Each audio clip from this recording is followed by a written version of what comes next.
If you're a military family, you know that a permanent change of station order can kick off a whole new kind of battle, this time with a state tax agency. It's a common story. Revenue departments see transient military families as easy targets. But what they often forget is that federal law provides a really powerful, multi-layered defense. So in this explainer, we are going deep, getting into the specific statutes and regulations that are designed to shield you from these exact kinds of tax grabs. All right, let's get into it. Here's the plan. We're going to start with the core problem, this whole fight over domicile. Then we'll build up from there, laying down the foundation of federal law. We'll look at how spousal rights have changed over the years, which is critical. And then we'll see how it all comes together in a real-world audit defense, right down to the specific forms you need to have in your hands. So the whole issue really boils down to this. Military life, by its very nature, means you're always on the move. You go where you're told, based on compulsory orders. But state tax agencies, especially ones like California's Franchise Tax Board, they're built to tax people based on physical presence and local connections. And that right there creates a fundamental conflict, putting military families squarely in the crosshairs of auditors who are just trying to prove you owe them money. Now, let's get to the bedrock of your defense. And here's the most important thing to remember. It's not state law that has the final say here. It's federal law, which steps in and overrides the state rules. Our main guidance comes straight from IRS Publication 3, which is the Armed Forces Tax Guide, and it puts into practice key parts of the Internal Revenue Code, or the IRC. So what exactly is domicile in the eyes of the law? Well, the IRS spells it out for us right here.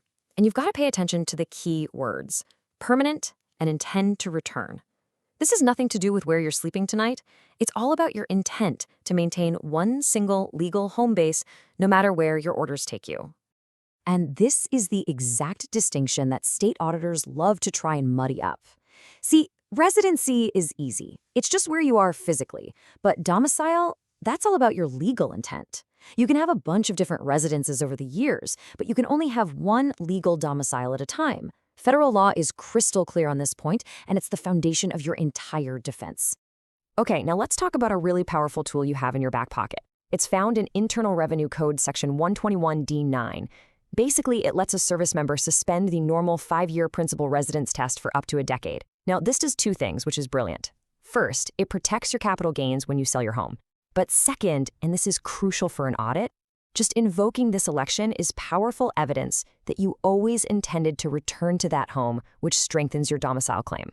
You know, for a long, long time, all these protections we're talking about only applied to the service member. That meant a military spouse's income was completely exposed to taxes in whatever state they happened to be living in. It was a huge financial burden. So thankfully, Congress started to recognize this massive inequity and began a series of fixes to the Servicemembers Civil Relief Act. And you can really see that evolution right here on this timeline. It starts back in 2003 with the original SCRA protecting the service member. Then comes a big step in 2009 with the Military Spouses Residency Relief Act, or MSRRA, which extended those domicile protections to spouses. But the real earthquake, the law that changed everything, came in 2023 with VAEIA. Now, MSCRA was a huge leap forward, no doubt.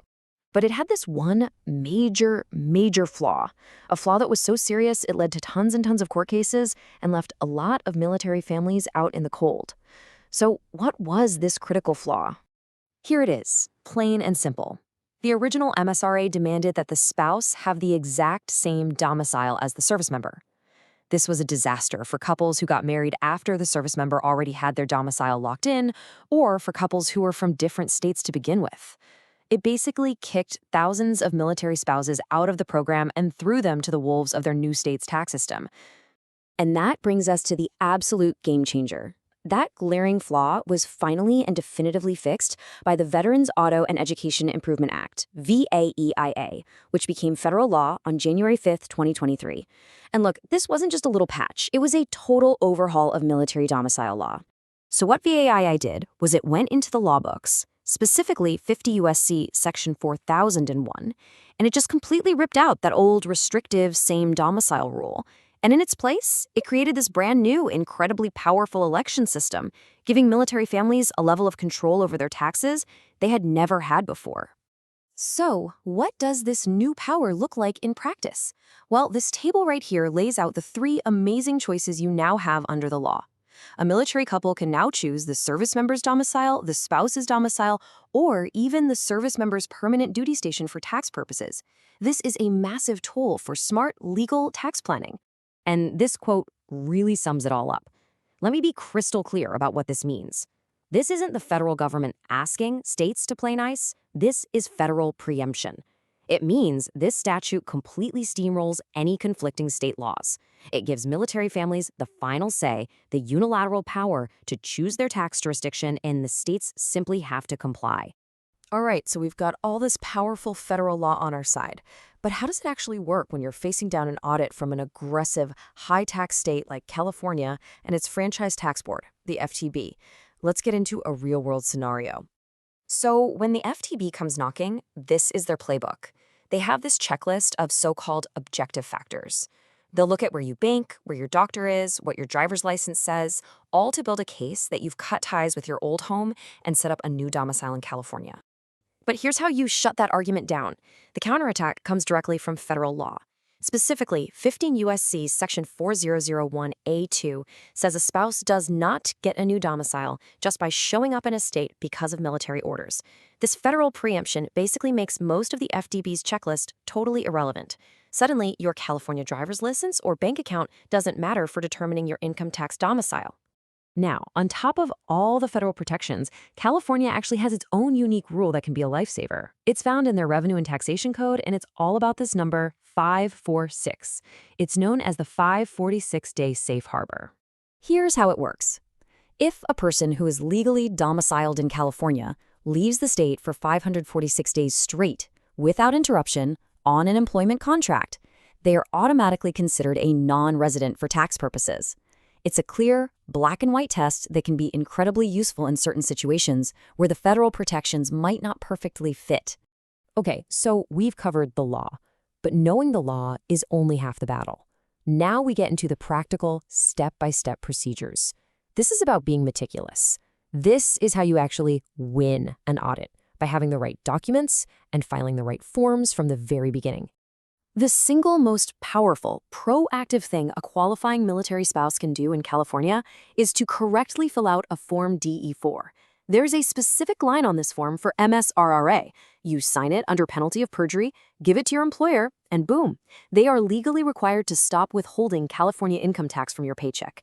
This alone can dramatically reduce your chances of being audited.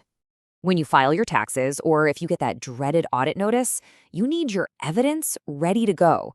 Think of this as your critical evidentiary packet. You'll need the service members' LES and PCS orders to prove their status. You'll need the DD Form 2058, which is their official declaration of legal residence. And of course, you'll need your military IB and marriage certificate to tie it all together. And finally, do not mess this part up. It sounds like a tiny, weird detail, but it's a huge deal for the FTB. When you file your California non-resident return, the Form 540NR, you have to literally write MSRRA/VAEIA in blue ink at the very top of the form. This is the official flag that tells their system to process your return under these special federal rules.